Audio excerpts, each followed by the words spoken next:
हम एजेंट हैं, मजलूमों के एजेंट हैं, हम दलितों के एजेंट हैं, हम महरूम तबकात के एजेंट हैं। कुछ गरीब ऐसे भी थे जिनके खाने के लाले पड़े, उनका रोजगार ही टूट गया। 8-9 लोगों को बाज़ाब्ता ठेला और सब्जी फ्रूट्स जो उनका कारोबार था उसके साथ लगभग 20 से ज़ायद लोगों को फूड किट्स दिए गए। 2 सिलाई मशीनें भी दी गई, साइकिल भी जली थी, उसके लिए हम लोगों ने साइकिल भी दिया, टेम्पू मरम्मत कराने के लिए दिया हम लोगों ने। ताज्जुब में हूँ कि नफरत फैलाने वालों को ये रोक नहीं पाते, अमन की कोशिश करने वालों के लिए पहरेदार बैठा देते हैं ये लोग। इन लोगों के पेट में ऐंठन इसलिए हो रही है कि माइनॉरिटी का एक लीडर इतना पॉपुलर है, इतना बासलाहियत है, न पार्लियामेंट में बहस में पीछे रहता है, न मीडिया में बहस में कभी कोई उसे पछाड़ सकता है, तो हसद में जलन में कोई कुछ से कुछ बोल जाता है। अगर पुलिस ही फैसले करने लगे तो फिर अदालतों का क्या माना। गांधी के कातिल का तो इनकाउंटर ही ना हो जाना चाहिए था, लेकिन अदालत के फैसले का इंतजार किया गया।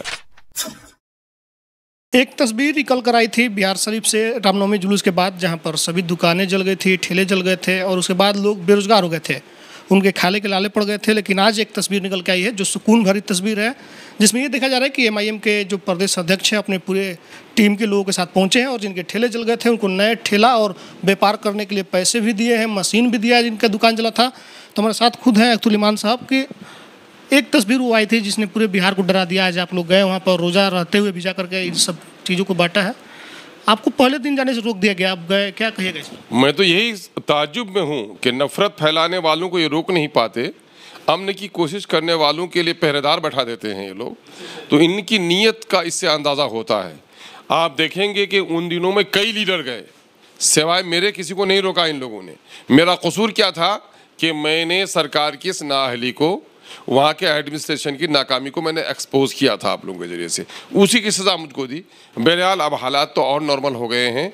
हमारे आदिल हसन एडवोकेट साहब जो हमारे यूथ प्रेसिडेंट है, वो पिछले दिनों वहाँ का दौरा करके वहाँ की रिपोर्ट ली थी और हम लोगों ने फ़र्ज समझा कि हम उनकी जो लड़ाई है वो तो लड़ ही रहे हैं। इंशाअल्लाह ज़ालिमों को सज़ा मिले, मज़लूमों को इंसाफ मिले और अमन कायम रहे, ये शुरू दिन से हमारी कोशिश है।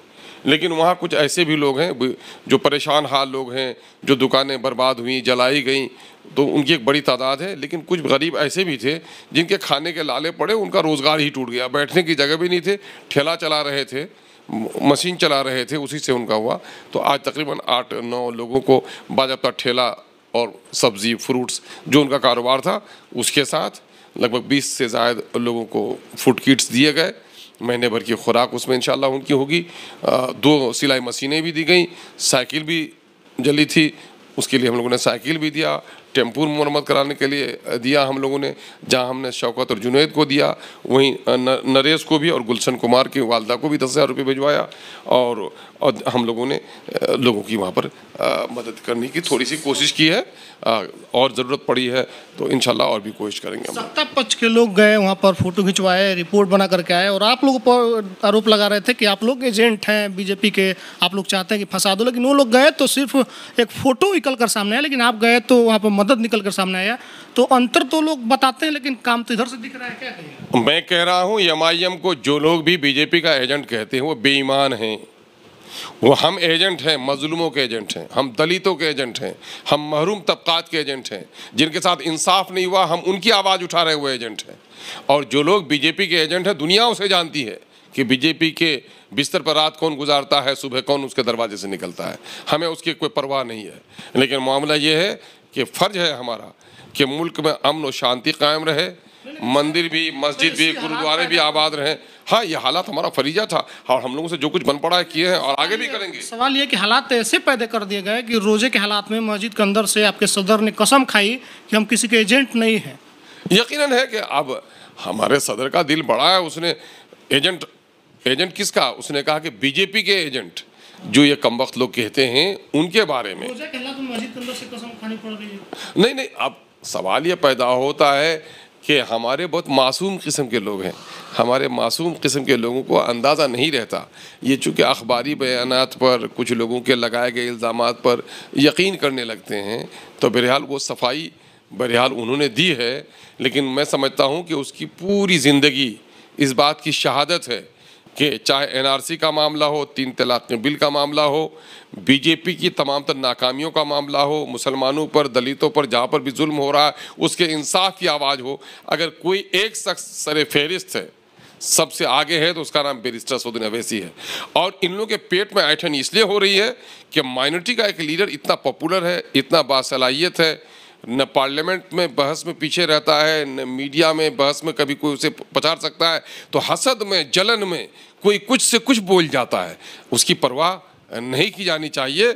हमें इस बात पर फ़ख्र और इत्मीनान है कि हम दुनिया के शिकवा की परवाह नहीं करते और मजलूमों की इंसाफ की जो लड़ाई लड़नी है उसमें हम अव्वल दस्ते में काम करते हैं। उत्तर प्रदेश में एक इनकाउंटर हुआ, उसके बाद से बिहार के बीजेपी प्रदेश अध्यक्ष ने कहा है कि बिहार में भी इनकाउंटर आ जाएगा, बुलडोजर आ जाएगा। इस पर क्या कहना है? देखिए, नफरत की सौदागरी करके जिन लोगों ने तिजारत करी है, अपनी सियासी सफ़र को कामयाब बनाया है, उनको तलाश इसी चीज़ की रहती है। यकीनन है कि इनकाउंटर होना चाहिए, उन लोगों का इनकाउंटर होना चाहिए जिन्होंने मुल्क में फितना और फसाद बर्पा किया, जिन लोगों ने हिंदुस्तान की दस्तूर और आइन को तबाह किया। लेकिन इस मुल्क में कानून का राज है। कानून के राज में पुलिस को कंट्रोल करना है और फैसला अदालत को करनी है। अगर पुलिस ही फैसले करने लगे तो फिर अदालतों का क्या माना। हमारे कौमी सदर बैरिस्टर असदुद्दीन अवैसी साहब ने बड़ी अच्छी बात कही है कि गांधी के कातिल का तो इनकाउंटर ही ना हो जाना चाहिए था, लेकिन अदालत के फैसले का इंतज़ार किया गया, अदालत के फैसले का इंतज़ार किया गया।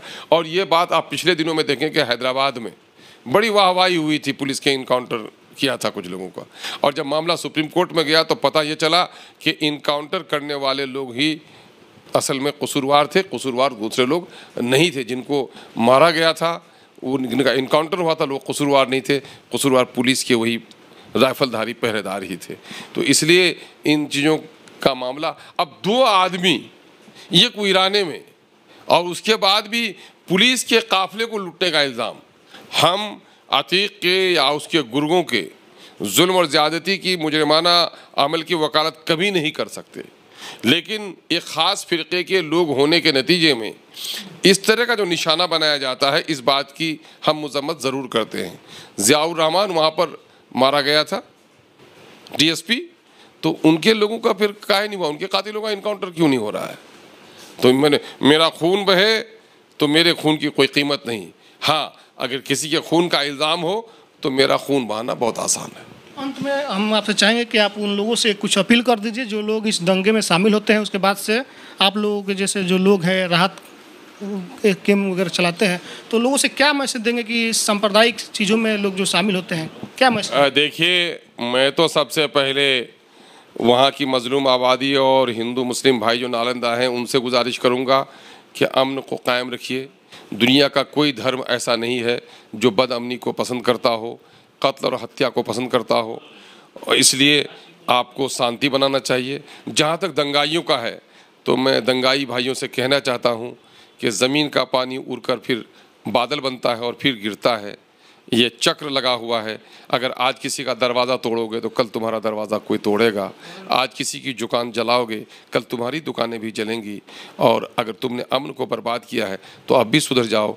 ये देश के हित में भी है, ये इंसानियत के हित में भी है, तुम्हारी और तुम्हारी नस्लों के हित में यही है कि अमन, सुकून और प्रेम के साथ ज़िंदगी गुजारने का काम करो। साथ अख्तरुल ईमान साहब थे, इनका कहना है कि अगर हमको मौका मिला होता तो ये जो राहत की तस्वीर निकल के आई है पहले ही आ जाती, लेकिन हमको रोक दिया गया। जो लोग मोहब्बत लेकर जा रहे थे उनको रोक दिया गया था, और जो लोग नफरत फैलाने जा रहे थे उनको जाने दिया गया। लेकिन आज हमको मौका मिला, हम गए और अपने लोगों को मदद दिया। उसमें सभी लोग थे, नरेश थे और हिंदू मुस्लिम यानी जो लोग भी उसमें पीड़ित थे, सबको लोगों ने मदद देकर के आए हैं।